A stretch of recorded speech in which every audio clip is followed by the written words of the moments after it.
What's going on in America today? Why are we over our heads in debt?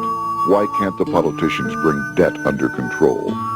Why are so many people, often both parents now, working at low-paying, dead-end jobs and still making do with less? What's the future of the American economy and way of life? Why does the government tell us inflation is low when the buying power of our paychecks is declining at an alarming rate? Only a generation ago, bread was a quarter, and you could get a new car for $19.95. The problem is that since 1864, we've had a debt-based banking system. All our money is based on government debt. We cannot extinguish government debt without extinguishing our money supply. That's why talk of paying off the national debt without reforming our banking system is an impossibility. That's why the solution does not lie in discussing the size of the national debt, rather it lies in reforming our banking system. This is the Federal Reserve headquarters in Washington. It sits on this very impressive address, right on Constitution Avenue, right across from the Lincoln Memorial. But is it federal? Is it really part of the United States government? Well, what we're about to show you is that there's nothing federal about the Federal Reserve, and there are no reserves. The name is a deception created back before the Federal Reserve Act was passed in 1913 to make Americans think that America's central bank operates in the public interest. The truth is that the Federal Reserve is a private bank owned by private stockholders and run purely for their private profit. That's exactly correct. The Fed is a privately owned for-profit corporation which again has no reserves, at least no reserves available to back up the Federal Reserve notes, which is our common currency. Oh, absolutely. The Federal Reserve is neither federal and has doubtful reserves. It's a private bank that is owned by member banks. And it was chartered under the guise of deceit by an act of Congress in 1913. If there's still any doubt whether the Federal Reserve is a part of the U.S. government, check your local telephone book. In most cities, it is not listed in the blue government pages. It is listed in the business white pages right next to Federal Express, another private company. But more directly, U.S. courts have ruled time and time again that the Fed is a private corporation. Why can't Congress do something about the Fed? Most members of Congress just don't understand the system, and the few who do are afraid to speak up.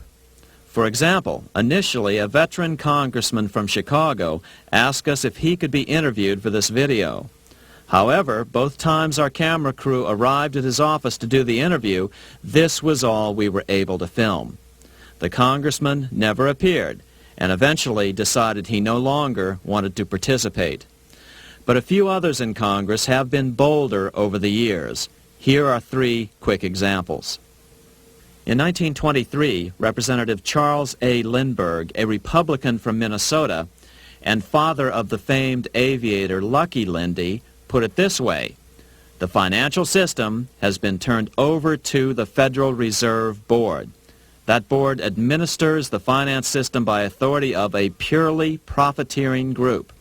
The system is private, conducted for the sole purpose of obtaining the greatest possible profits from the use of other people's money. One of the most outspoken critics in Congress of the Fed was the former chairman of the House Banking and Currency Committee during the Great Depression years. Lewis T. McFadden, Republican of Pennsylvania, said in 1932, "We have in this country one of the most corrupt institutions the world has ever known. I refer to the Federal Reserve Board. This evil institution has impoverished the people of the United States and has practically bankrupted our government. It has done this through the corrupt practices of the moneyed vultures who control it." Senator Barry Goldwater was a frequent critic of the Fed. Most Americans have no real understanding of the operation of the international moneylenders.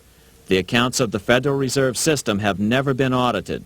It operates outside the control of Congress and manipulates the credit of the United States.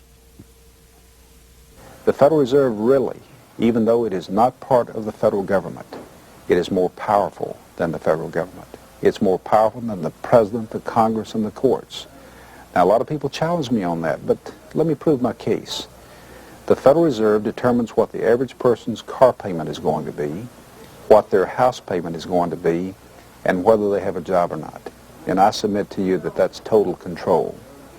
And the Federal Reserve is the largest single creditor of the United States government. What does Proverbs tell us? The borrower is servant to the lender. What one has to understand is that from the day the Constitution was adopted right up to today, the folks who profit from privately owned central banks, as Madison called them, the money changers, have fought a running battle for control over who gets to print America's money. Why is who prints the money so important? Think of money as just another commodity. If you have a monopoly on a commodity that everyone needs, everyone wants, and nobody has enough of, there are lots of ways to make a profit, and also exert tremendous political influence. That's what this battle is all about. Throughout the history of the United States, the money power has gone back and forth between Congress and some sort of privately owned central bank. The Founding Fathers knew the evils of a privately owned central bank. First of all, they had seen how the privately owned British central bank, the Bank of England, had run up the British national debt to such an extent that Parliament had been forced to place unfair taxes on the American colonies. In fact, as we'll see later, Ben Franklin claimed that this was the real cause of the American Revolution. Most of the Founding Fathers realized the potential dangers of banking and feared bankers' accumulation of wealth and power. Jefferson put it this way: I sincerely believe that banking institutions are more dangerous to our liberties than standing armies. The issuing power should be taken from the banks and restored to the people to whom it properly belongs. That succinct statement of Jefferson is, in fact, the solution to all our economic problems today. It bears repeating. The issuing power should be taken from the banks and restored to the people to whom it properly belongs. James Madison, the main author of the Constitution, agreed. Interestingly, he called those behind the central bank scheme money changers. Madison strongly criticized their actions. History records that the money changers have used every form of abuse, intrigue, deceit, and violent means possible to maintain their control over governments by controlling money and its issuance. The battle over who gets to issue our money has been the pivotal issue throughout the history of the United States. Wars are fought over it, depressions are caused to acquire it. Yet after World War I, this battle was rarely mentioned in newspapers or history books. Why? By World War I, the money changers, with their dominant wealth, had seized control of most of the nation's press. Throughout U.S. history, this battle over who gets the power to issue our money has raged. In fact, it's changed hands back and forth 8 times since 1764. Yet this fact has virtually vanished from public view for over 3 generations behind a smokescreen emitted by Fed cheerleaders in the media. Until we stop talking about deficits and government spending and start talking about who controls how much money we have, it's all just a big shell game, a complete and utter deception. It won't matter if you pass an ironclad amendment to the Constitution mandating a balanced budget. Our situation is only going to get worse until we root out the cause at its source. What's the solution for our national problem? First of all, education. That's what this video presentation is all about. But secondly, we must act. We must take back the power to issue our own money. Issuing our own money is not a radical solution. I want to stress that. It's the same solution used at different points in U.S. history by men like Benjamin Franklin, Thomas Jefferson, Andrew Jackson, Martin Van Buren, and Abraham Lincoln. So, to sum it up, in 1913, Congress gave an independent central bank, deceptively named the Federal Reserve, a monopoly over issuing America's money. And the debt generated by this quasi-private corporation is what is killing the American economy. Though the Federal Reserve is now the most powerful central bank in the world, it was not the first. So where did this idea come from? To really understand the magnitude of the problem, we have to travel back to Europe. Just who are these money changers James Madison spoke of? In the Bible, 2,000 years ago, Jesus drove the money changers from the temple. It was the only time Jesus used force during his ministry. What were money changers doing in the temple? When Jews came to Jerusalem to pay their temple tax, they could only pay it with a special coin, the half shekel of the sanctuary. This was a half ounce of pure silver about this size. It was the only coin around at that time which was pure silver and of assured weight without the image of a pagan emperor. Therefore, to Jews, the half shekel was the only coin acceptable to God. But these coins were not plentiful. The money changers had cornered the market on them. Then they raised the price, just like any other commodity, to whatever the market would bear. In other words, money changers were making exorbitant profits because they held a virtual monopoly on money. The Jews had to pay whatever they demanded. To Jesus, this totally violated the sanctity of God's house.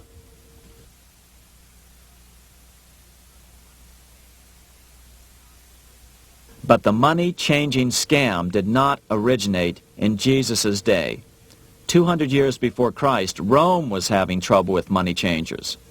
2 early Roman emperors had tried to diminish the power of the money changers by reforming usury laws and limiting land ownership to 500 acres. They were both assassinated.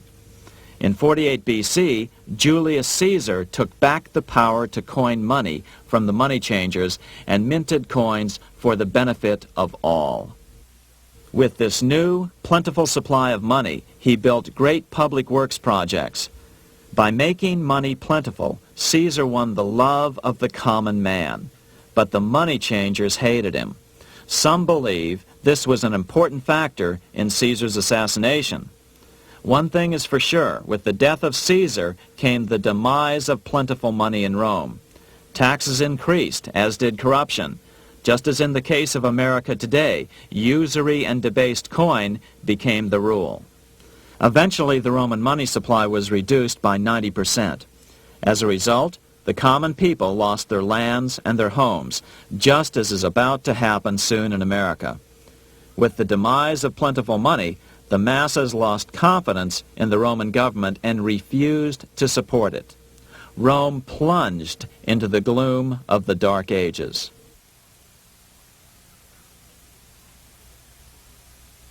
A 1,000 years after the death of Christ, money changers, those who loan out and manipulate the quantity of money, were active in medieval England. In fact, they were so active that acting together, they could manipulate the entire English economy. These were not bankers per se. The money changers generally were the goldsmiths. They were the first bankers because they started keeping other people's gold for safekeeping in their vaults. The first paper money was merely a receipt for gold left at the goldsmith. Paper money caught on because it was more convenient than carrying around a lot of heavy gold and silver coins.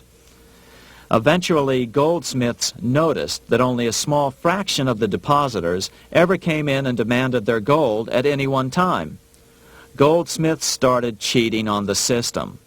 They discovered that they could print more money than they had gold, and usually no one would be the wiser. Then they could loan out this extra money and collect interest on it. This was the birth of fractional reserve banking. That is, loaning out many times more money than you have assets on deposit. So, if $1,000 in gold were deposited with them, they could loan out about $10,000 in paper money and draw interest payments on it, and no one would ever discover the deception. By this means, goldsmiths gradually accumulated more and more wealth and used this wealth to accumulate more and more gold. Today, this practice of loaning out more money than there are reserves is known as fractional reserve banking. Every bank in the United States is allowed to loan out at least 10 times more money than they actually have. That's why they get rich on charging, let's say, 8% interest. It's not really 8% per year, which is their income. It's 80%. That's why bank buildings are always the largest in town. But does that mean that all interest or all banking should be illegal? Hardly. In the Middle Ages, canon law, the law of the Catholic Church, forbade charging interest on loans. This concept followed the teachings of Aristotle and St. Thomas Aquinas. They taught that the purpose of money was to serve the members of society, to facilitate the exchange of goods needed to lead a virtuous life. Interest, in their belief, hindered this purpose by putting an unnecessary burden on the use of money. In other words, interest was contrary to reason and justice. Reflecting church law in the Middle Ages, Europe forbade charging interest on loans and made it a crime called usury. As commerce grew, and therefore opportunities for investment arose in the late Middle Ages, it came to be recognized that to loan money had a cost for the lender, both in risk and in lost opportunity. So some charges were allowed, but not interest per se. But all moralists, no matter what religion, condemn fraud, oppression of the poor, and injustice as clearly immoral. As we will see, fractional reserve lending is rooted in a fraud, results in widespread poverty, and reduces the value of everyone else's money. The ancient goldsmiths discovered that extra profits could be made by rowing the economy between easy money and tight money. When they made money easier to borrow, then the amount of money in circulation expanded. Money was plentiful. People took out more loans to expand their businesses. But then the money changers would tighten the money supply. They would make loans more difficult to get.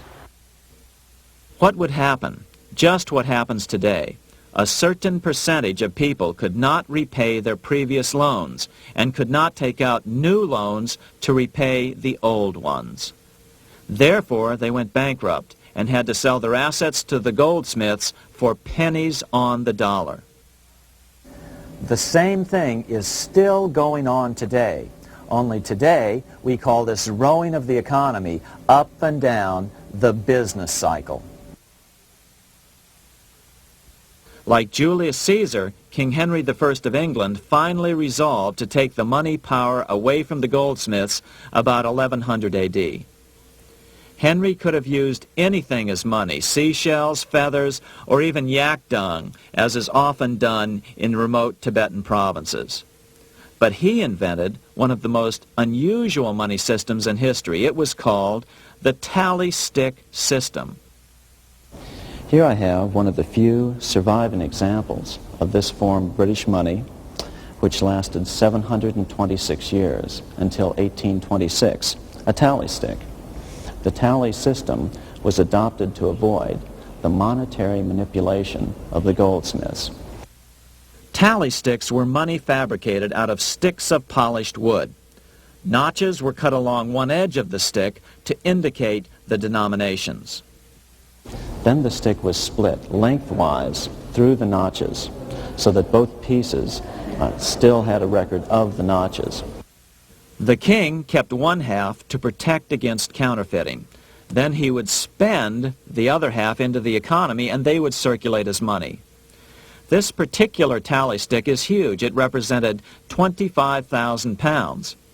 One of the original stockholders in the Bank of England purchased his original shares with this stick.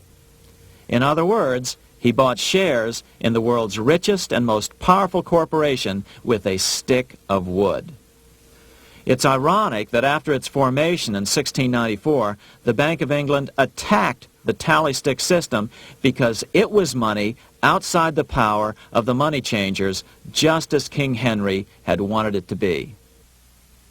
Why do people accept sticks of wood for money? That's a great question. Throughout history, people traded anything they thought had value and used as money. You see, the secret is that money is only what people agree on to use as money. What's our paper money today? It's really just paper. But here's the trick. King Henry ordered that tally sticks had to be used to pay the king's taxes. This built-in demand for tally sticks immediately made them circulate and be accepted as money. And they worked well. In fact, no other form of money has worked so well for so long as tally sticks. Keep in mind, the British Empire was built under the tally stick system. The tally stick system succeeded despite the fact that the money changers constantly attacked it by offering the metal coin system as competition. In other words, metal coins never went completely out of circulation, but tally sticks hung on because they were good for the payment of taxes. Finally, in the 1500s, King Henry VIII relaxed the laws concerning usury, and the money changers wasted no time reasserting themselves. They quickly made their gold and silver money plentiful for a few decades. But when Queen Mary took the throne and tightened the usury laws again, the money changers renewed the hoarding of gold and silver coins, forcing the economy to plummet. When Queen Mary's sister, Queen Elizabeth I, took the throne, she was determined to regain control over English money. Her solution was to issue gold and silver coins from the public treasury and take the control over the money supply away from the money changers. Although control over money was not the only cause of the English Revolution in 1642, religious differences fueled the conflict. Monetary policy played a major role.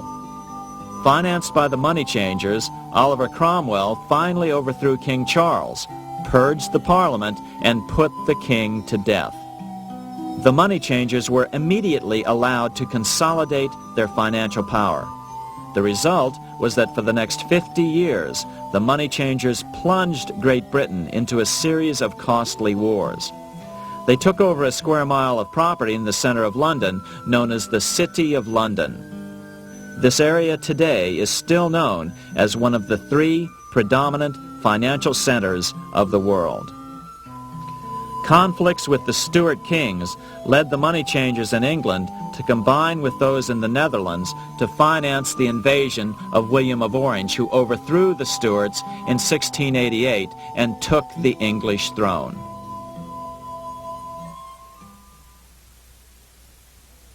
By the end of the 1600s, England was in financial ruin. 50 years of more or less continuous wars with France and Holland had exhausted her.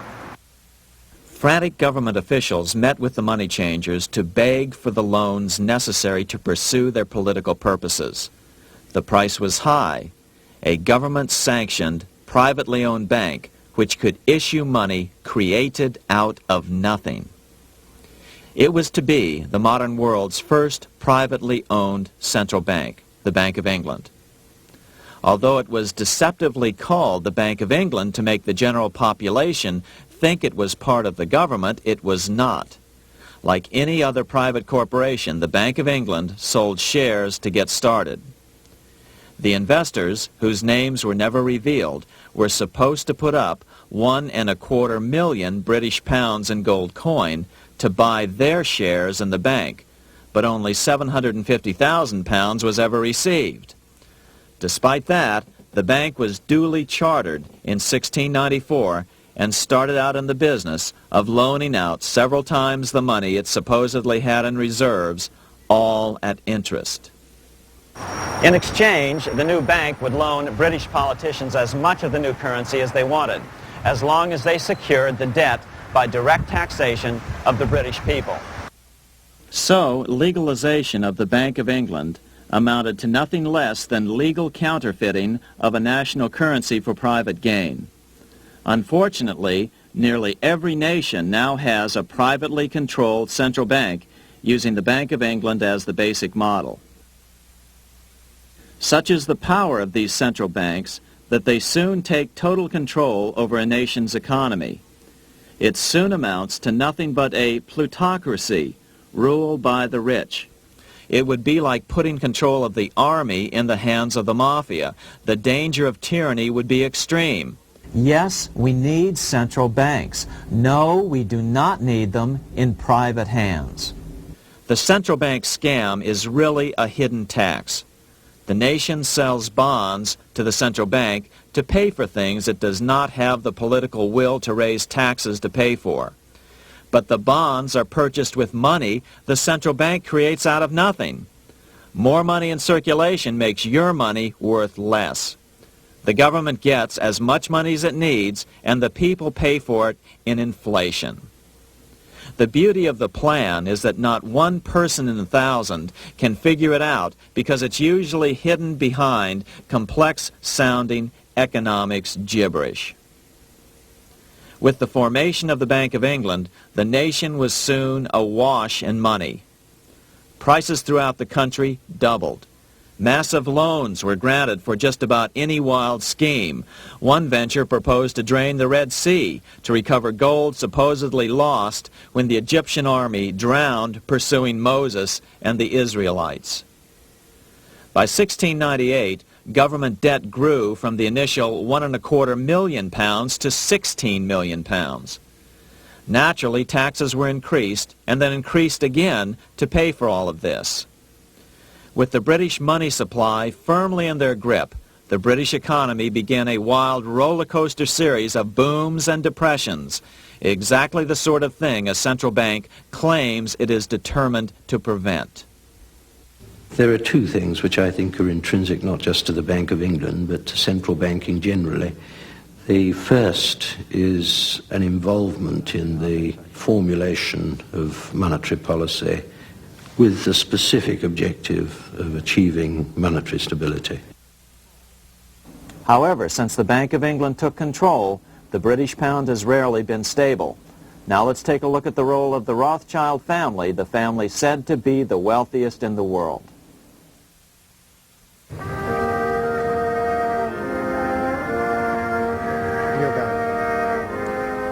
This is Frankfurt, Germany. 50 years after the Bank of England opened its doors, a goldsmith named Amschel Moses Bauer opened a coin shop, a counting house, in 1743. And over the door he placed a sign depicting a Roman eagle on a red shield. The shop became known as the Red Shield Firm, or in German, Rothschild. When his son, Amschel Meyer Bauer, inherited the business, he decided to change his name to Rothschild.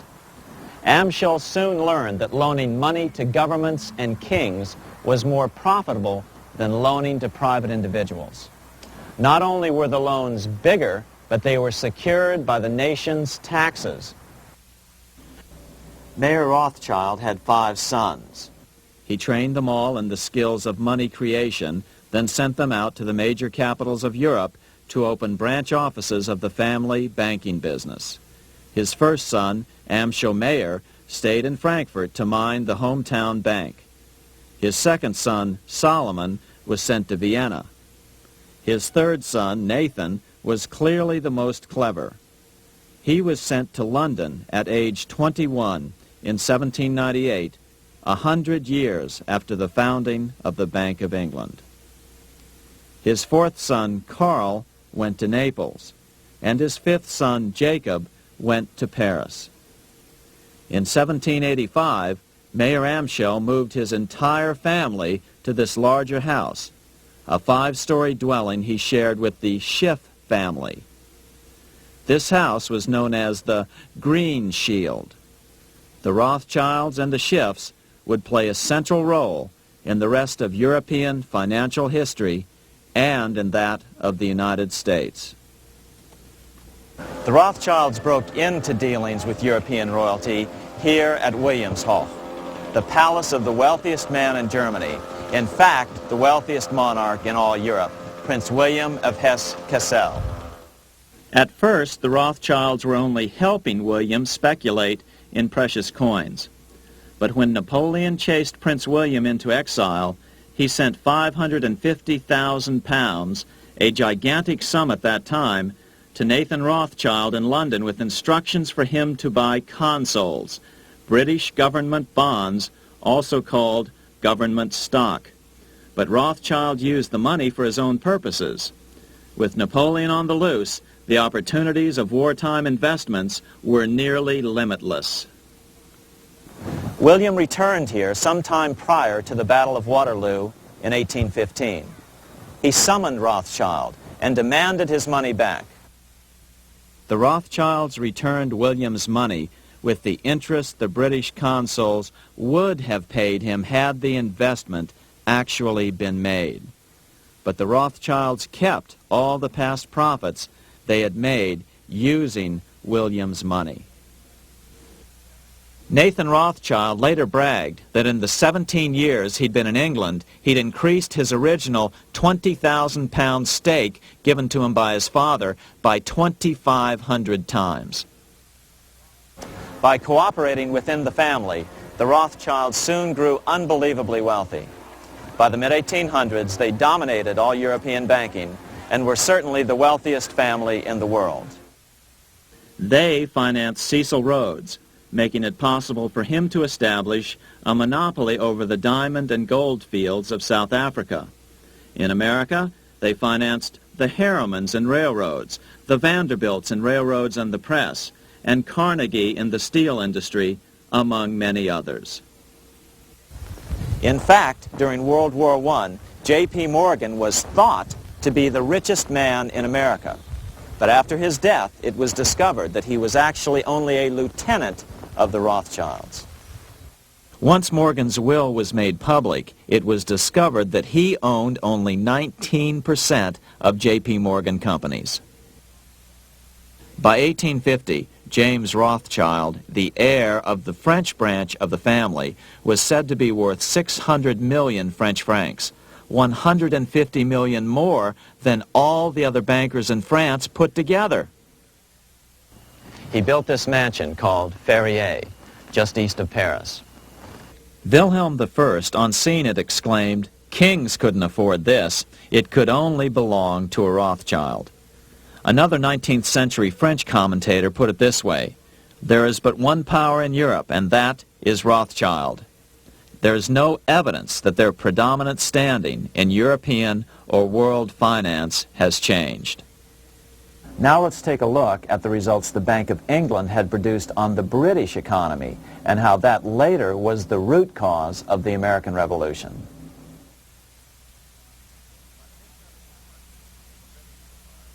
By the mid-1700s, the British Empire was nearing its height of power around the world. But Britain had fought 4 costly wars in Europe since the creation of their privately owned central bank, the Bank of England. The cost had been high. To finance these wars, the British Parliament here had borrowed heavily from the bank. By the mid-1700s, the government's debt here in Britain was £140 million, a staggering sum for those days. Consequently, the British government embarked on a program of trying to raise revenues from their American colonies in order to make their interest payments to the bank. But in America, it was a different story. The scourge of a privately owned central bank had not yet hit. This is Independence Hall in Philadelphia, where the Declaration of Independence and Constitution were signed. In the mid-1700s, pre-revolutionary America was still relatively poor. There was a severe shortage of precious metal coins to trade for goods, so the early colonists were forced to experiment with printing their own homegrown paper money. Some of these experiments were successful. Franklin was a big supporter of the colonies printing their own paper money. In 1757, Franklin was sent to London. He ended up staying for the next 18 years here, nearly until the start of the American Revolution. During this period, the American colonies began to issue their own money. Called colonial scrip, the endeavor was very successful. It provided a reliable medium of exchange, and it also helped to provide a feeling of unity between the colonies. Remember, colonial scrip was just paper money, debt-free money, printed in the public interest, and not backed by gold or silver coin. In other words, it was a totally fiat currency. One day, officials of the Bank of England asked Franklin how he would account for the newfound prosperity of the colonies. Without hesitation, he replied, "That is simple. In the colonies, we issue our own money. It is called colonial scrip. We issue it in proper proportion to the demands of trade and industry to make the products pass easily from the producers to the consumers. In this manner, creating for ourselves our own paper money, we control its purchasing power, and we have no interest to pay to no one." This was just common sense to Franklin, but you can imagine the impact it had on the Bank of England. America had learned the secret of money, and that genie had to be returned to its bottle as soon as possible.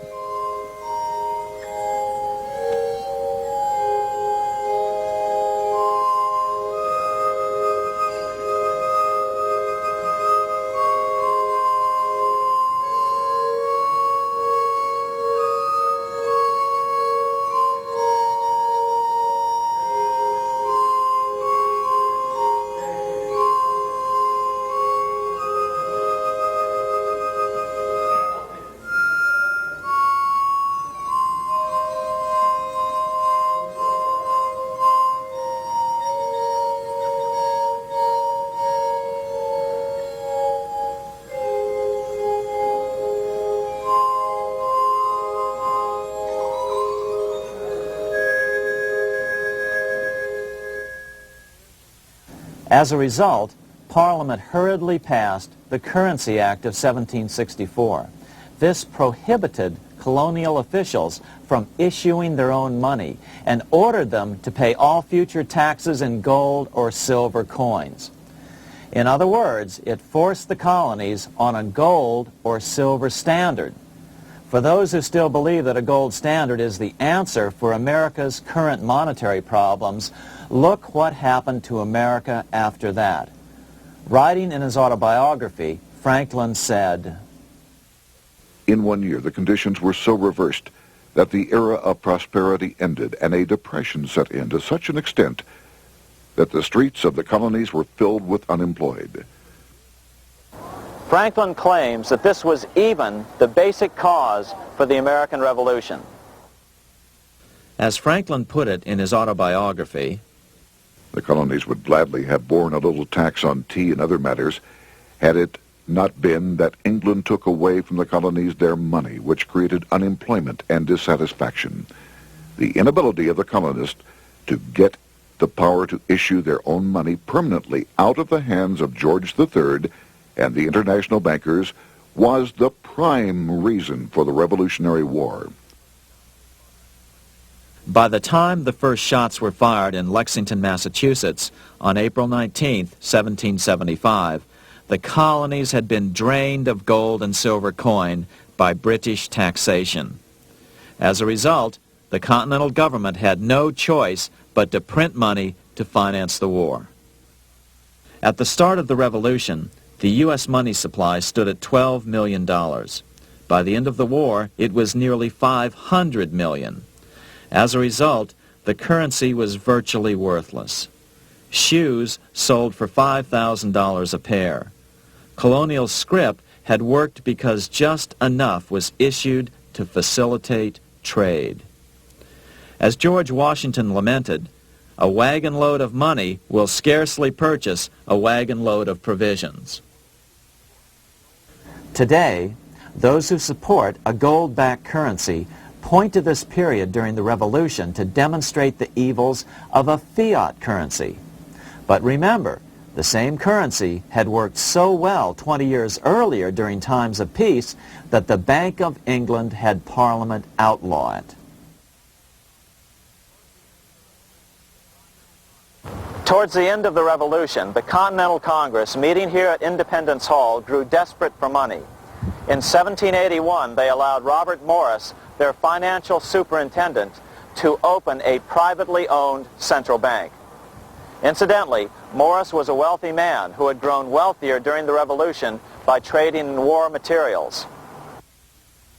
Called the Bank of North America, the new bank was closely modeled after the Bank of England.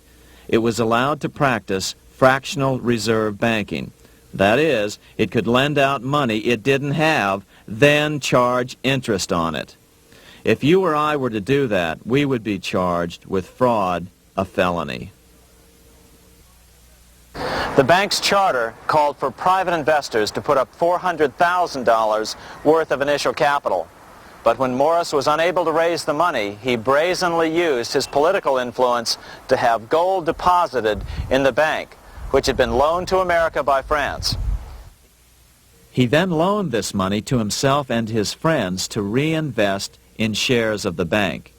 And, like the Bank of England, the bank was given a monopoly over the national currency. Soon the dangers became clear. The value of American currency continued to plummet.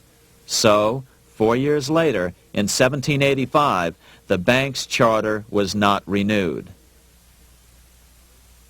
The leader of the effort to kill the bank, William Findley of Pennsylvania, explained the problem this way, quote, "This institution, having no principle but that of avarice, will never be varied in its object, to engross all the wealth, power, and influence of the state." The men behind the Bank of North America, Alexander Hamilton, Robert Morris, and the bank's president, Thomas Whiling, did not give up. Only 6 years later, Hamilton, then Secretary of the Treasury, and his mentor, Morris, rammed a new privately owned central bank through the new Congress.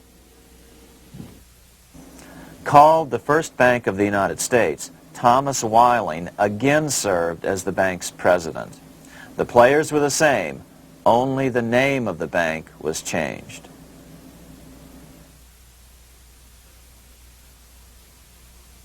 In 1787, colonial leaders assembled in Philadelphia to replace the ailing Articles of Confederation. As we saw earlier, both Thomas Jefferson and James Madison were unalterably opposed to a privately owned central bank. They had seen the problems caused by the Bank of England. They wanted nothing of it. As Jefferson later put it, "If the American people ever allow private banks to control the issue of their currency, first by inflation, then by deflation, the banks and the corporations which grow up around them will deprive the people of all property until their children wake up homeless on the continent their fathers conquered." During the debate over the future monetary system, another one of the founding fathers, Gouverneur Morris, castigated the motivations of the owners of the Bank of North America. Gouverneur Morris headed the committee that wrote the final draft of the Constitution. Morris knew the motivations of the bank well. Along with his old boss, Robert Morris, Gouverneur Morris and Alexander Hamilton were the ones who had presented the original plan for the Bank of North America to the Continental Congress in the last year of the Revolution.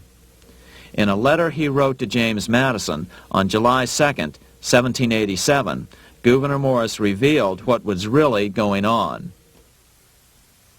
"The rich will strive to establish their dominion and enslave the rest. They always did. They always will. They will have the same effect here as elsewhere if we do not, by the power of government, keep them in their proper spheres." Despite the defection of Gouverneur Morris from the ranks of the bank, Hamilton, Robert Morris, Thomas Whiling, and their European backers were not about to give up. They convinced the bulk of the delegates to the Constitutional Convention to not give Congress the power to issue paper money.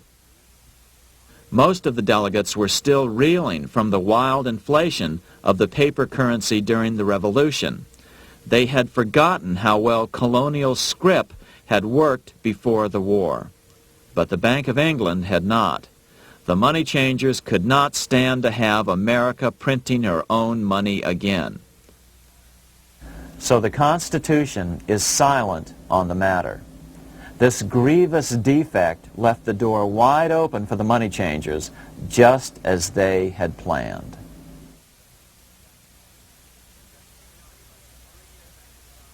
In 1790, less than 3 years after the Constitution had been signed, the money changers struck again. The newly appointed first Secretary of the Treasury, Alexander Hamilton, proposed a bill to the Congress calling for a new, privately owned central bank. Coincidentally, that was the very year that Amschel Rothschild made his pronouncement from his flagship bank in Frankfurt. Let me issue and control a nation's money, and I care not who writes the laws. Alexander Hamilton was a tool of the international bankers, and he wanted to create the U.S. Bank, the BUS, or the Bank of the United States, and did so. Interestingly, one of Hamilton's first jobs after graduating from law school in 1782 was as an aide to Robert Morris, the head of the Bank of North America. In fact, the year before, Hamilton had written Morris a letter saying, "A national debt, if it is not excessive, will be to us a national blessing." A blessing to whom? After a year of intense debate, in 1791, Congress passed the bill and gave it a 20-year charter. The new bank was to be called the First Bank of the United States, or BUS. Here we are in front of the First Bank of the United States in Philadelphia. The bank was given a monopoly on printing U.S. currency, even though 80% of its stock would be held by private investors. The other 20% would be purchased by the U.S. government. But the reason was not to give the government a piece of the action. It was to provide the capital for the other 80% owners. As with the old Bank of North America and the Bank of England before that, the stockholders never paid the full amount for their shares. The U.S. government put up their initial $2 million in cash. Then the bank, through the old magic of fractional reserve lending, made loans to its charter investors so they could come up with the remaining $8 million of capital needed for this risk-free investment. Like the Bank of England, the name of the Bank of the United States was deliberately chosen to hide the fact that it was privately controlled. And like the Bank of England, the names of the investors in the bank were never revealed. Many years later, it was a common saying that the Rothschilds were the power behind the old Bank of the United States. The bank was sold to Congress as a way to bring stability to the banking system and eliminate inflation. So what happened? Over the first 5 years, the U.S. government borrowed $8.2 million from the Bank of the United States. In the same 5-year period, prices rose by 72%. Jefferson, as the new Secretary of State, watched the borrowing with sadness and frustration, unable to stop it. I wish it were possible to obtain a single amendment to our Constitution, taking from the federal government the power of borrowing. Millions of Americans feel the same way today. They watch in helpless frustration as the federal government borrows the American economy into oblivion. So, although it was called the First Bank of the United States, it was not the first attempt at a privately owned central bank in this country. As with the Bank of North America, the government put up most of the cash to get this private bank going, then the bankers loaned the money to each other to buy the remaining stock in the bank. It was a scam, plain and simple, and they wouldn't be able to get away with it for long. But first, we have to travel back to Europe to see how a single man was able to manipulate the entire British economy by obtaining the first news of Napoleon's final defeat.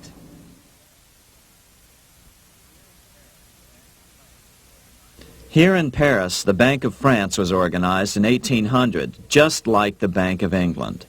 But Napoleon decided France had to break free of debt, and he never trusted the Bank of France.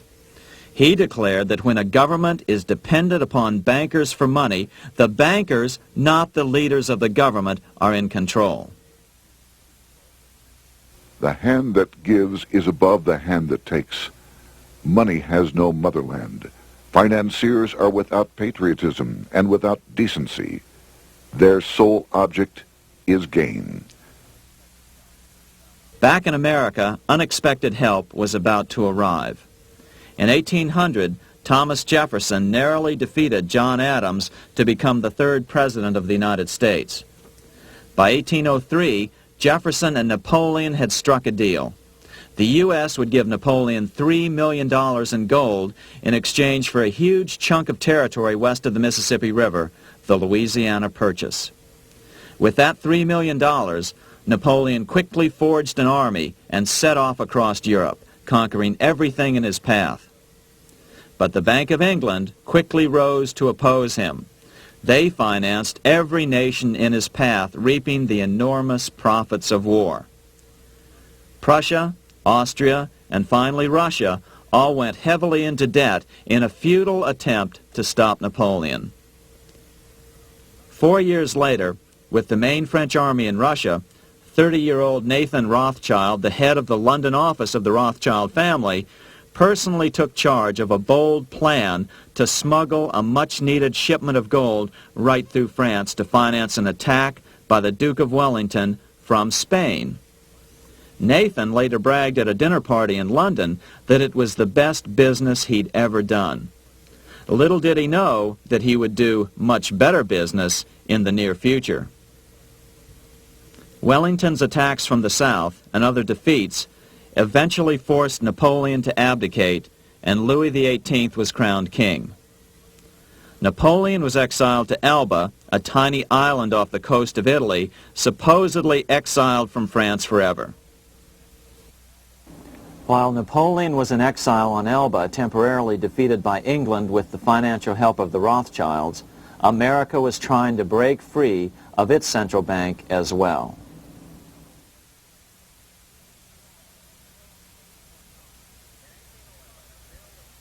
In 1811, a bill was put before Congress to renew the charter of the Bank of the United States. The debate grew very heated, and the legislatures of both Pennsylvania and Virginia passed resolutions asking Congress to kill the bank. The press corps of the day attacked the bank openly, calling it a great swindle, a vulture, a viper, and a cobra. Oh, to have an independent press once again in America. A congressman named P.B. Porter attacked the bank from the floor of Congress, saying if the bank's charter was renewed, Congress, quote, will have planted in the bosom of this Constitution a viper, which one day or another will sting the liberties of this country to the heart, close quote. Prospects didn't look that good for the bank. Some writers have even claimed that Nathan Rothschild warned that the United States would find itself involved in a most disastrous war if the bank's charter were not renewed. But it wasn't enough. When the smoke had cleared, the renewal bill was defeated by a single vote in the House and was deadlocked in the Senate. By now, America's fourth president, James Madison, was in the White House. Remember, Madison was a staunch opponent of the bank. His vice president, George Clinton, broke a tie in the Senate and sent the bank into oblivion. Within 5 months, England attacked the U.S., and the War of 1812 was on. But the British were still busy fighting Napoleon, and so the War of 1812 ended in a draw in 1814. Though the money changers were temporarily down, they were far from out. It would take them only another 2 years to bring back their bank bigger and stronger than ever.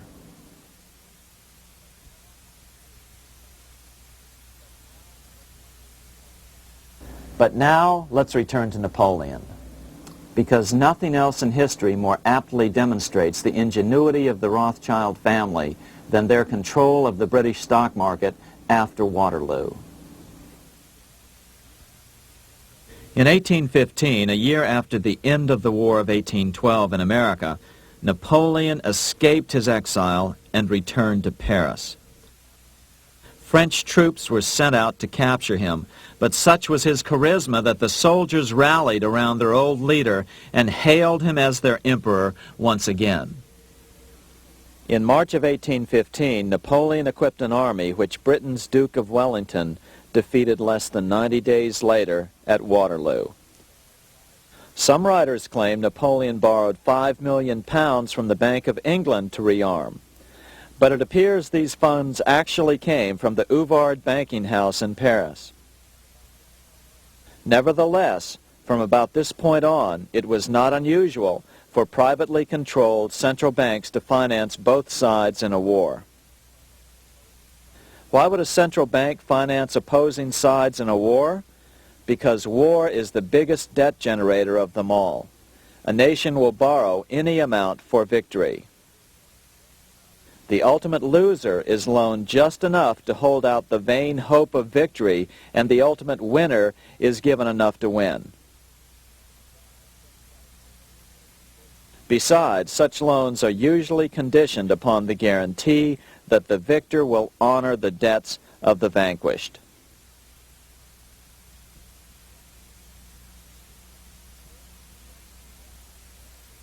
This is the Waterloo battlefield about 200 miles northeast of Paris in what today is Belgium. Here Napoleon suffered his final defeat, but not before thousands of French and Englishmen gave their lives on a steamy summer day in July of 1815.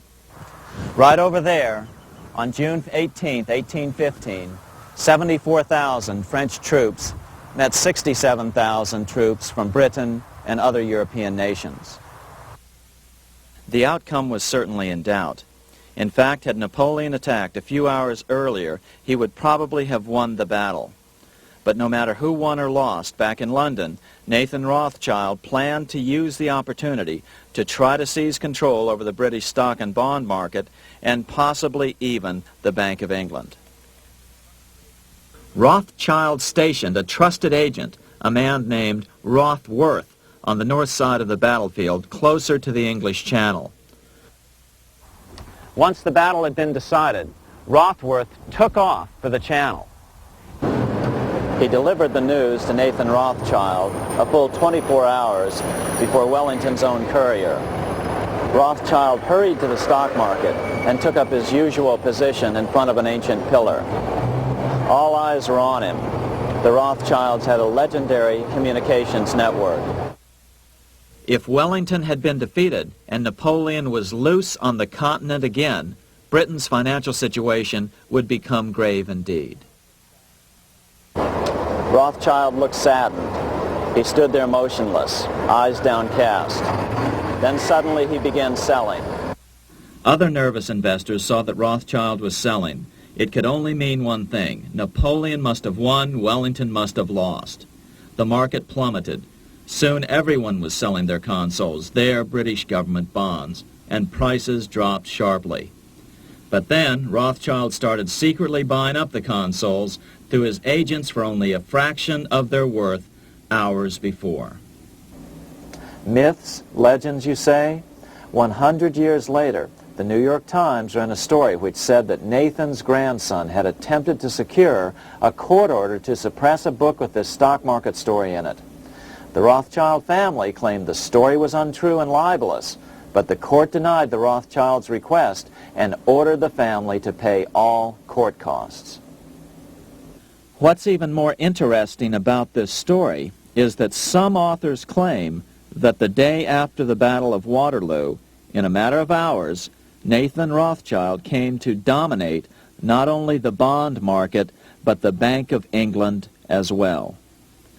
Whether or not the Rothschild family seized control of the Bank of England, the first privately owned central bank in a major European nation and the wealthiest, one thing is certain. By the mid-1800s, the Rothschilds were the richest family in the world, bar none. They dominated the new government bond markets and branched into other banks and industrial concerns. In fact, the rest of the 19th century was known as the Age of the Rothschilds. Despite this overwhelming wealth, the family has generally cultivated an aura of invisibility. Although the family controls scores of industrial, commercial, mining, and tourist corporations, only a handful bear the Rothschild name. By the end of the 19th century, one expert estimated that the Rothschild family controlled half the wealth of the world. Whatever the extent of their vast wealth, it is reasonable to assume that their percentage of the world's wealth has increased since then. But since the turn of the century, the Rothschilds have cultivated the notion that their power has somehow waned even as their wealth increases.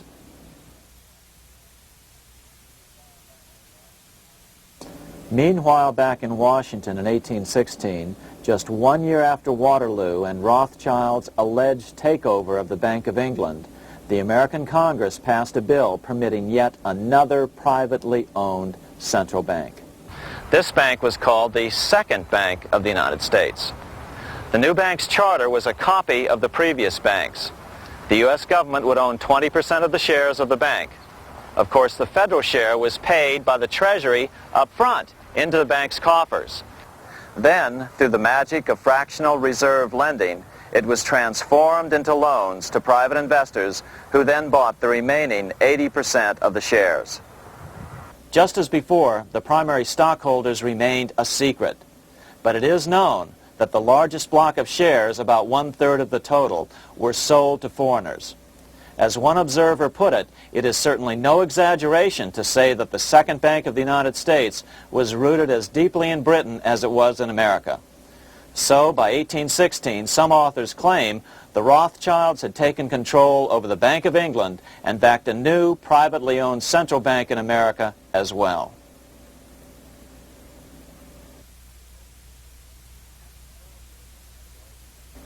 After 12 years of manipulations of the U.S. economy on the part of the Second Bank of the U.S., the American people had had just about enough. Opponents of the bank nominated a dignified senator from Tennessee, Andrew Jackson, the hero of the Battle of New Orleans, to run for president. This is his home, the Hermitage. No one gave Jackson a chance initially. The bank had long ago learned how the political process could be controlled with money. To the surprise and dismay of the money changers, Jackson was swept into office in 1828. Jackson was determined to kill the bank at the first opportunity and wasted no time in trying to do so. But the bank's 20-year charter didn't come up for renewal until 1836, the last year of his second term, if he could survive that long. During his first term, Jackson contented himself with rooting out the bank's many minions from government service. He fired 2,000 of the 11,000 employees of the federal government. In 1832, with his re-election approaching, the bank struck an early blow, hoping Jackson would not want to stir up controversy. They asked Congress to pass a renewal bill 4 years early. Naturally, Congress complied, then sent it to the president for signing. But Jackson weighed in with both feet. Old Hickory, never a coward, vetoed the bill. His veto message is one of the great American documents. It clearly lays out the responsibility of the American government towards its citizens, rich and poor. It is not our own citizens only who are to receive the bounty of our government. More than 8 millions of the stock of this bank are held by foreigners. Is there no danger to our liberty and independence in a bank that in its nature has so little to bind it to our country? Controlling our currency, receiving our public monies, and holding thousands of our citizens' independence would be more formidable and dangerous than a military power of the enemy. If government would confine itself to equal protection and, as heaven does its rains, shower its favor alike on the high and the low, the rich and the poor, it would be an unqualified blessing. In the act before me, there seems to be a wide and unnecessary departure from these just principles. Later that year, in July 1832, Congress was unable to override Jackson's veto. Now Jackson had to stand for re-election. Jackson took his argument directly to the people.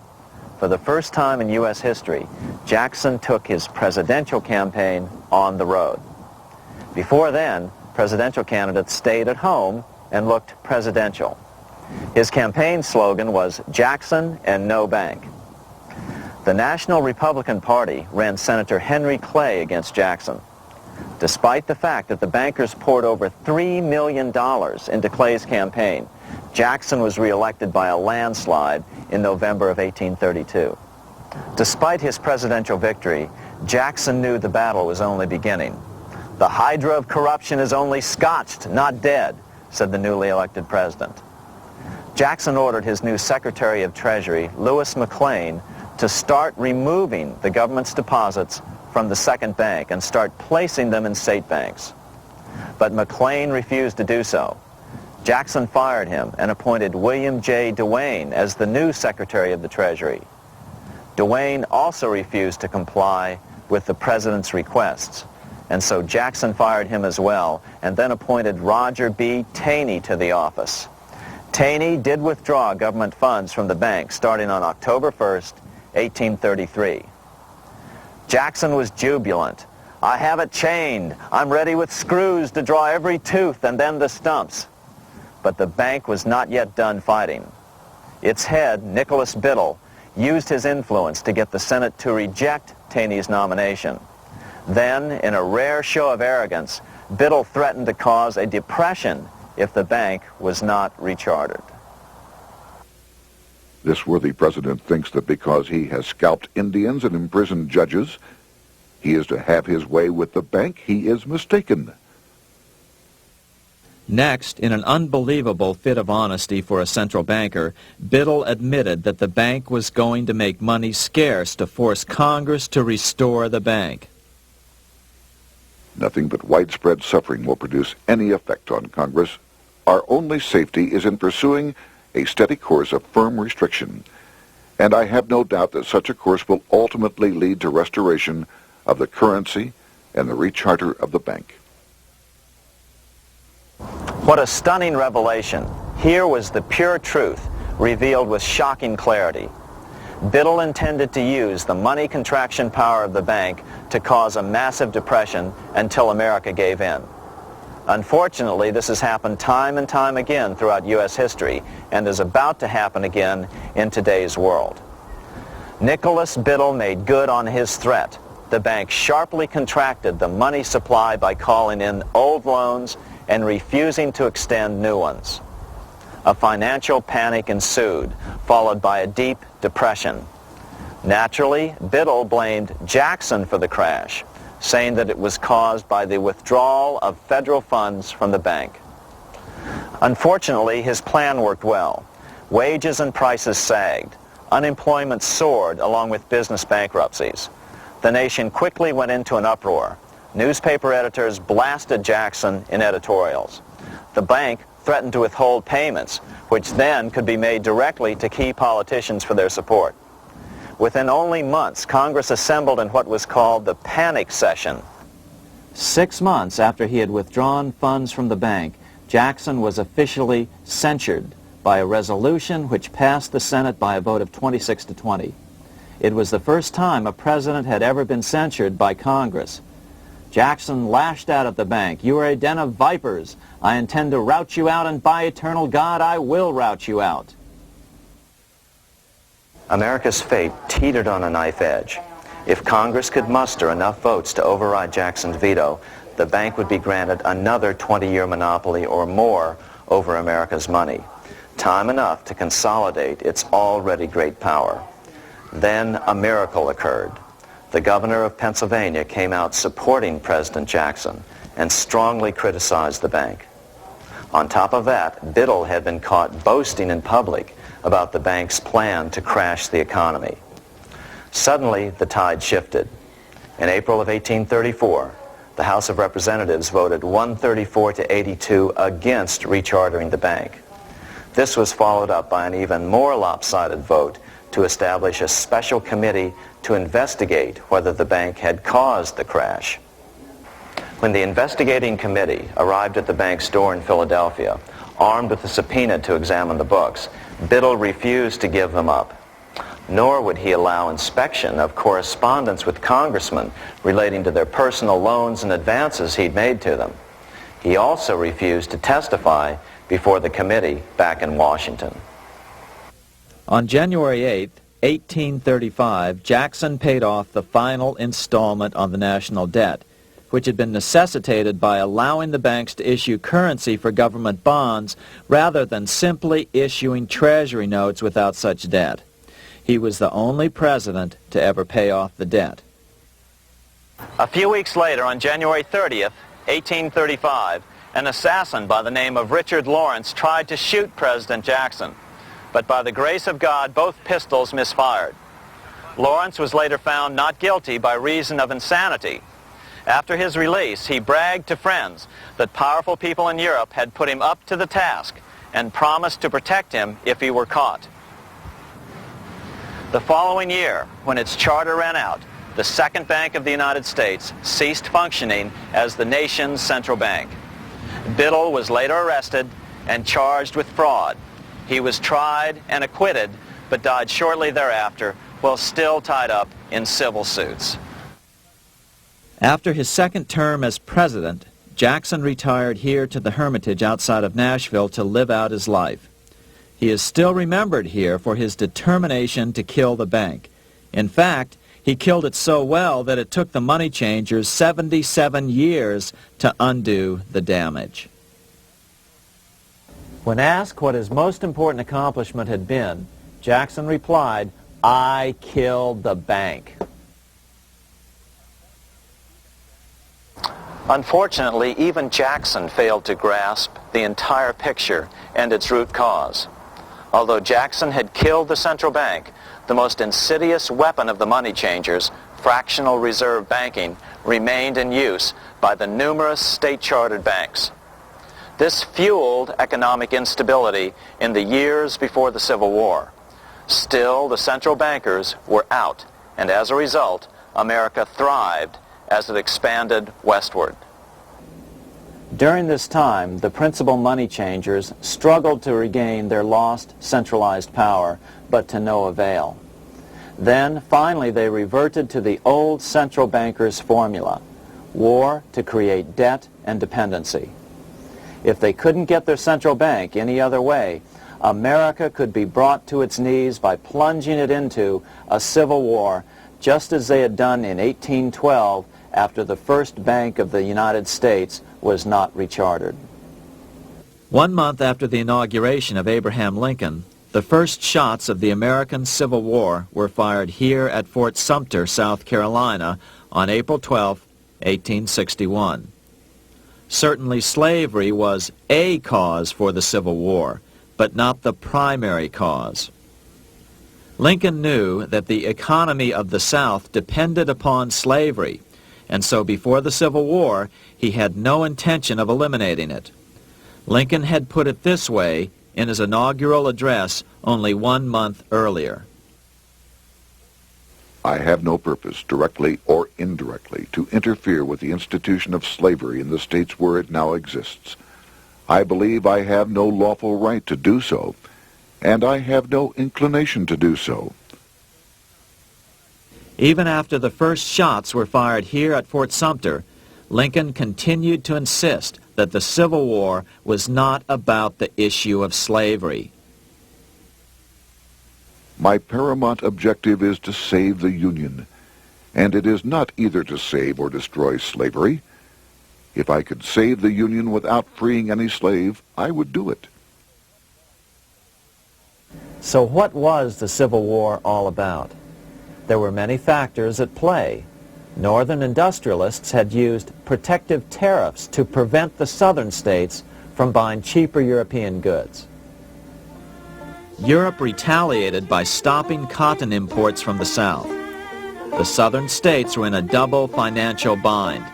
They were forced to pay more for most of the necessities of life, while their income from cotton exports plummeted. The South was angry. But there were other factors at work. The money changers were still stung by America's withdrawal from their control 25 years earlier. Since then, America's wildcat economy had made the nation rich, a bad example for the rest of the world. The central bankers now saw an opportunity to split the rich new nation, to divide and conquer by war. Was this just some sort of wild conspiracy theory at the time? Well, let's take a look at what a well-placed observer of the scene had to say at the time. His name was Otto von Bismarck, Chancellor of Germany, the man who united the German states a few years later. The division of the United States into federations of equal force was decided long before the Civil War by the high financial powers of Europe. These bankers were afraid that the United States, if they remained as one bloc and as one nation, would attain economic and financial independence which would upset their financial domination over the world.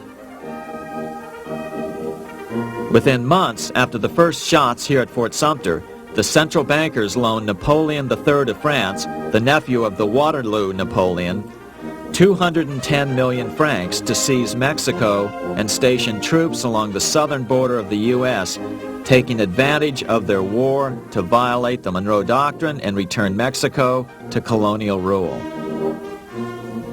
No matter what the outcome of the Civil War, a weakened America, heavily indebted to the money changers, would open up Central and South America once again to European colonization and domination. The very thing America's Monroe Doctrine had forbade in 1823. At the same time, Great Britain moved 11,000 troops into Canada and positioned them menacingly along America's northern border. The British fleet went to war alert should their quick intervention be called for. Lincoln knew he was in a double bind. That's why he agonized over the fate of the Union.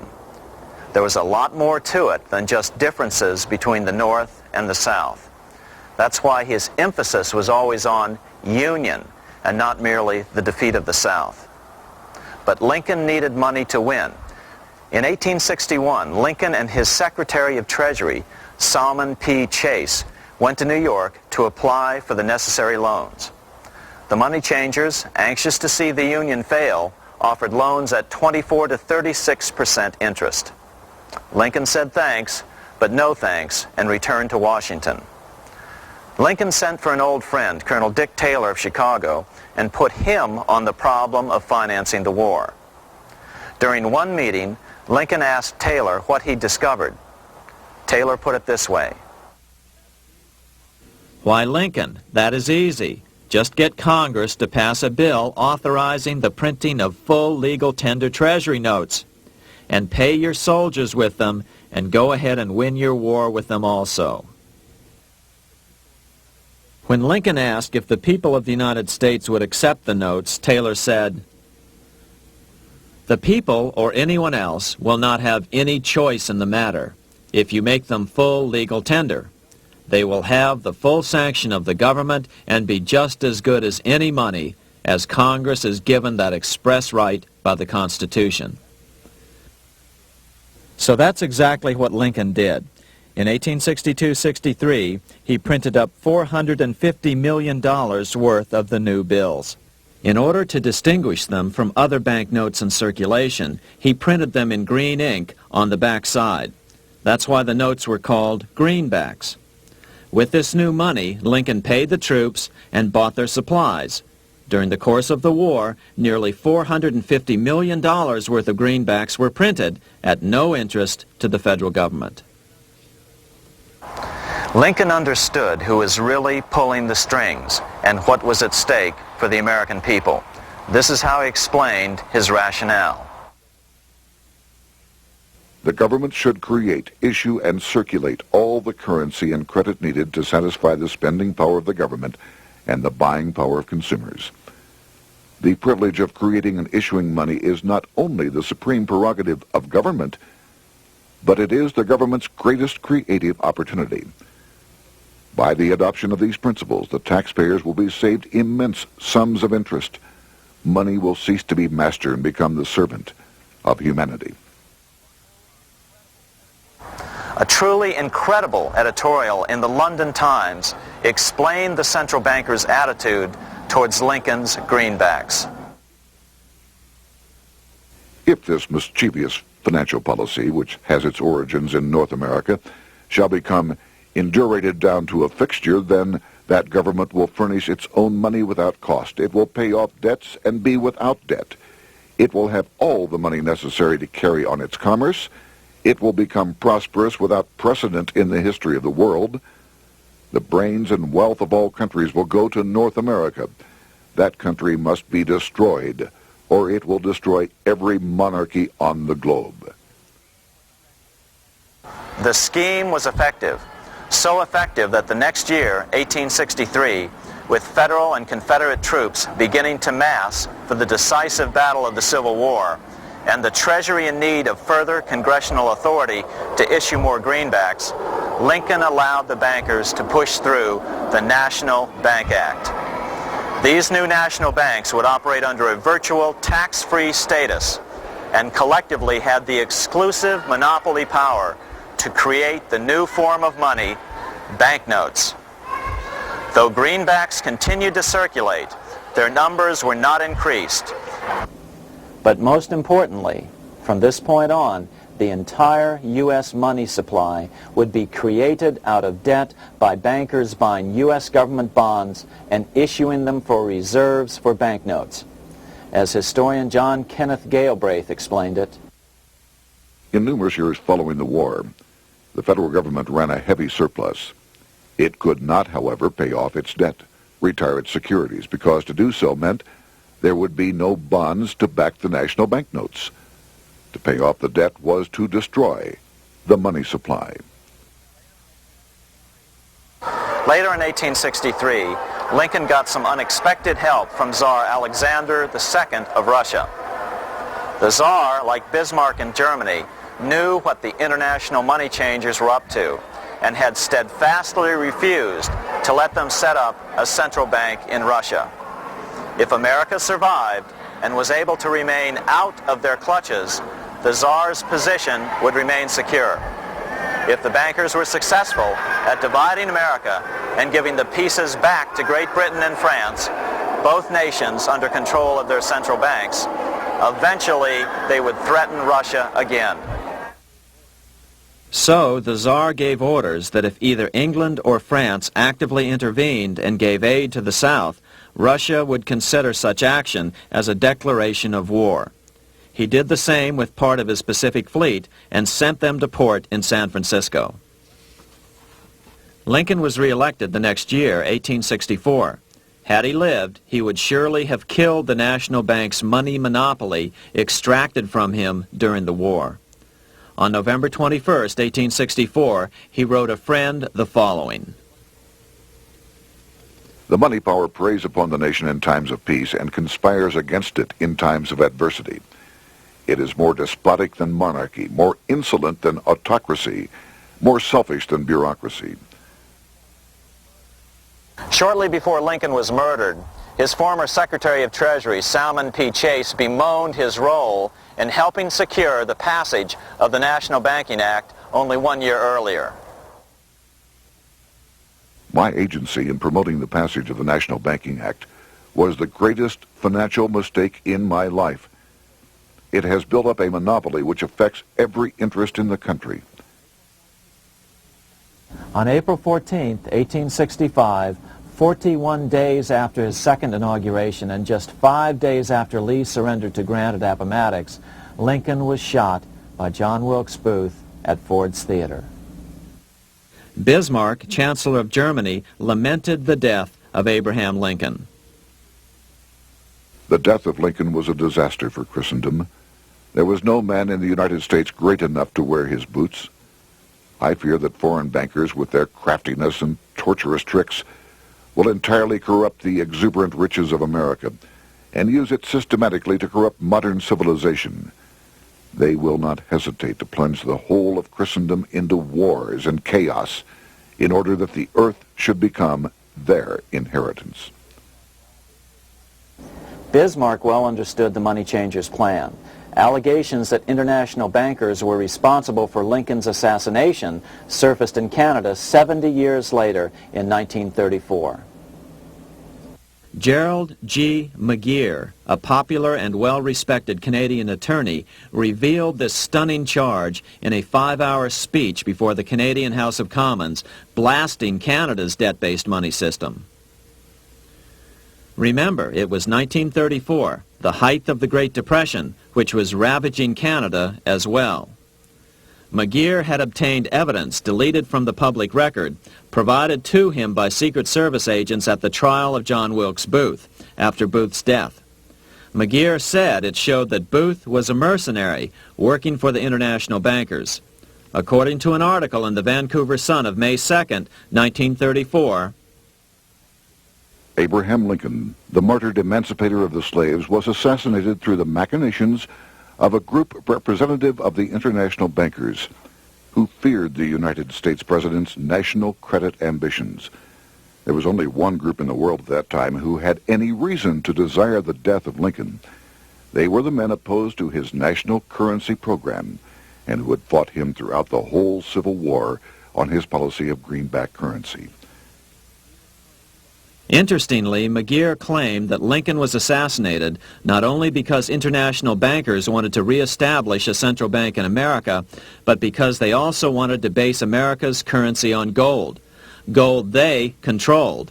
In other words, put America on a gold standard. Lincoln had done just the opposite by issuing U.S. notes, greenbacks, which were based purely on the good faith and credit of the United States.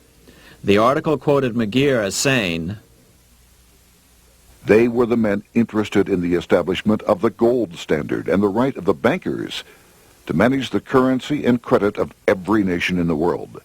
With Lincoln out of the way, they were able to proceed with that plan and did proceed with it in the United States. Within 8 years after Lincoln's assassination, silver was demonetized and the gold standard money system set up in the United States." Not since Lincoln has the U.S. issued debt-free United States notes. These red-sealed bills, which were issued in 1963, were not a new issue from President Kennedy, but merely the old greenbacks reissued year after year. In another act of folly and ignorance, the 1994 Regal Act actually authorized the replacement of Lincoln's greenbacks with debt-based notes. In other words, greenbacks were in circulation in the United States until 1994.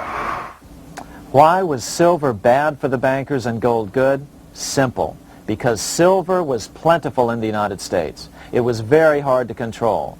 Gold was, and always has been, scarce. Throughout history, it has been relatively easy to monopolize gold, but silver has historically been 15 times more plentiful. With Lincoln out of the way, the money changers' next objective was to gain complete control over America's money. This was no easy task. With the opening of the American West, silver had been discovered in huge quantities. On top of that, Lincoln's greenbacks were generally popular. Despite the European central bankers' deliberate attacks on greenbacks, they continued to circulate in the United States, in fact, until a few years ago. According to historian W. Cleon Skousen, right after the Civil War, there was considerable talk about reviving Lincoln's brief experiment with the constitutional monetary system. Had not the European Money Trust intervened, it would have no doubt become an established institution. It is clear that the concept of America printing her own debt-free money sent shockwaves throughout the European central banking elite. They watched with horror as Americans clamored for more greenbacks. They may have killed Lincoln, but support for his monetary ideas grew. On April 12, 1866, nearly 1 year to the day of Lincoln's assassination, Congress went to work at the bidding of the European central banking interests. It passed the Contraction Act, authorizing the Secretary of the Treasury to begin to retire some of the greenbacks in circulation and thereby contract the money supply. Authors Theodore R. Thorin and Richard F. Warner explained the results of the money contraction in their classic book on the subject, The Truth in Money Book.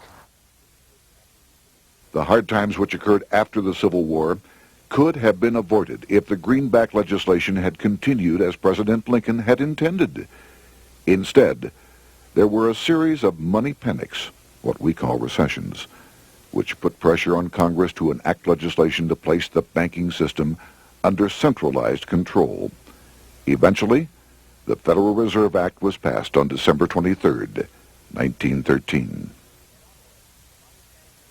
In other words, the money changers wanted two things: the reinstitution of a central bank under their exclusive control, and two, an American currency backed by gold. Their strategy was twofold. First of all, cause a series of panics to try to convince the American people that only centralized control of the money supply could provide economic stability. And secondly, remove so much money from the system that most Americans would be so desperately poor that they either wouldn't care or would be too weak to oppose the bankers. In 1866, there was $1.8 billion in currency in circulation in the United States, about $50.46 per capita. In 1867 alone, $500 million, $500 million, was removed from the U.S. money supply. 10 years later, in 1876, America's money supply was reduced to only $600 million. In other words, 2/3 of America's money had been called in by the bankers. Only $14.60 per capita remained in circulation. 10 years later, the money supply had been reduced to only $400 million, even though the population had boomed. The result was that only $6.67 per capita remained in circulation, a 760% loss in buying power over 20 years. Today, economists try to sell the idea that recessions and depressions are a natural part of something they call the business cycle. The truth is, our money supply is manipulated now just as it was before and after the Civil War. How did this happen? How did money become so scarce? Simple. Bank loans were called in and no new ones were given. In addition, silver coins were melted down. In 1872, a man named Ernest Sed was given 100,000 pounds, about $500,000, by the Bank of England and sent to America to bribe necessary congressmen to get silver demonetized. He was told that if that was not sufficient, to draw an additional 100,000 pounds or as much more as was necessary.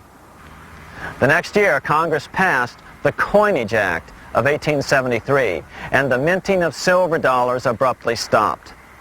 In fact, Representative Samuel Hooper, who introduced the bill in the House, acknowledged that Mr. Sed actually drafted the legislation. But it gets even worse than that. In 1874, Sed himself admitted who was behind the scheme. I went to America in the winter of 1872-73, authorized to secure, if I could, the passage of a bill demonetizing silver. It was in the interest of those I represented, the governors of the Bank of England, to have it done. By 1873, gold coins were the only form of coin money. But the contest over control of America's money was not yet over. Only 3 years later, in 1876, with 1/3 of America's workforce unemployed, the population was growing restless. People were clamoring for a return to the greenback money system of President Lincoln, or a return to silver money, anything that would make money more plentiful. That year, Congress created the United States Silver Commission to study the problem. Their report clearly blamed the monetary contraction on the national bankers. The report is interesting because it compares the deliberate money contraction by the national bankers after the Civil War to the fall of the Roman Empire. The disaster of the Dark Ages was caused by decreasing money and falling prices. Without money, civilization could not have had a beginning, and with a diminishing supply, it must languish and unless relieved, finally perish. At the Christian era, the metallic money of the Roman Empire amounted to $1,800,000,000. By the end of the 15th century, it had shrunk to less than $200 million. History records no other such disastrous transition as that from the Roman Empire to the Dark Ages.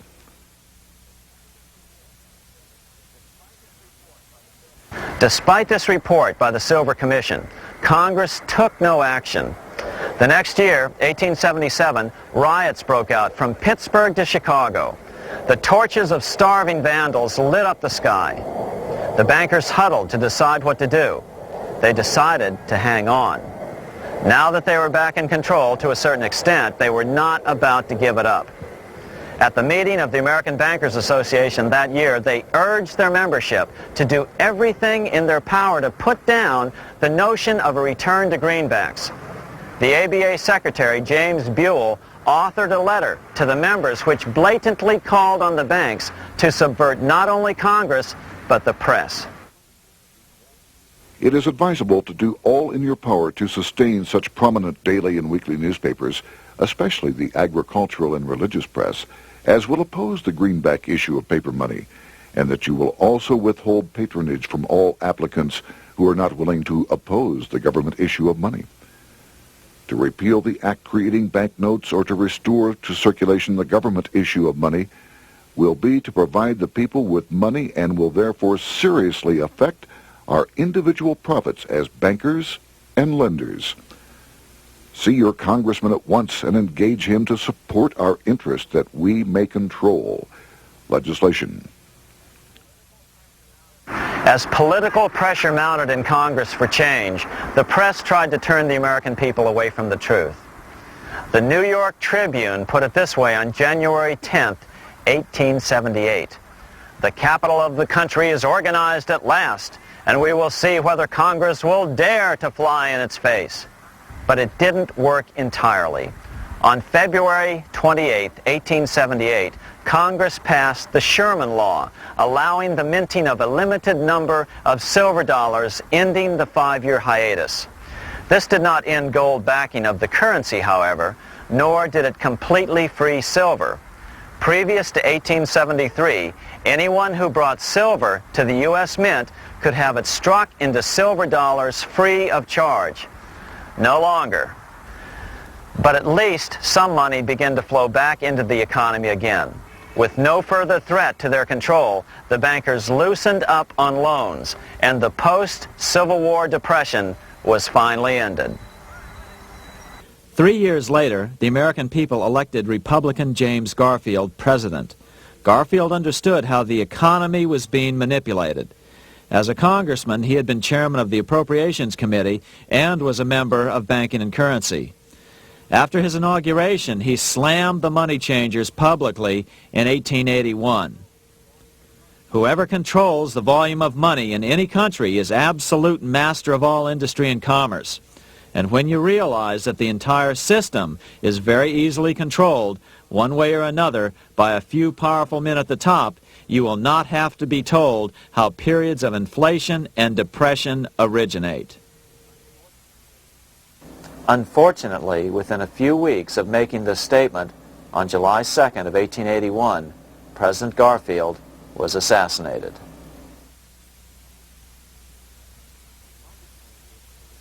The money changers were gathering strength fast. They began a periodic fleecing of the flock, as they called it, by creating economic booms followed by further depressions so they could buy up thousands of homes and farms for pennies on the dollar. In 1891, the money changers prepared to take the American economy down again, and their methods and motives were laid out with shocking clarity in a memo sent out by the American Bankers Association, the ABA, an organization in which most bankers were members. Notice that this memo called for bankers to create a depression on a certain date 3 years in the future. According to the congressional record, here's how it read in part. On September 1st, 1894, we will not renew our loans under any consideration. On September 1st, we will demand our money. We will foreclose and become mortgagees in possession. We can take 2/3 of the farms west of the Mississippi and thousands of them east of the Mississippi as well at our price. Then the farmers will become tenants, as in England. These depressions could be controlled because America was on the gold money standard. Since gold is scarce, it's one of the easiest commodities to manipulate. People wanted silver money legalized again so they could escape the stranglehold the money changers had on gold money. People wanted silver money reinstated, reversing Mr. Said's Act of 1873, by then called the Crime of '73. By 1896, the issue of more silver money had become the central issue in the presidential campaign. William Jennings Bryan, a senator from Nebraska, ran for president as a Democrat on the free silver issue. At the Democratic National Convention in Chicago, he made an emotional speech which won him the nomination entitled Crown of Thorns and Cross of Gold. Though Bryan was only 36 years old at the time, this speech is widely regarded as the most famous oration ever made before a political convention. In the dramatic conclusion, Bryan said, "We will answer their demand for a gold standard by saying to them, you shall not press down upon the brow of labor this crown of thorns. You shall not crucify mankind upon a cross of gold." The bankers lavishly supported the Republican candidate, William McKinley, who favored the gold standard. The resulting contest was amongst the most fiercely contested presidential races in American history. Bryan made over 600 speeches in 27 states. The McKinley campaign got manufacturers and industrialists to inform their employees that if Bryan were elected, all factories and plants would close and there would be no work. The ruse succeeded. McKinley beat Bryan by a small margin.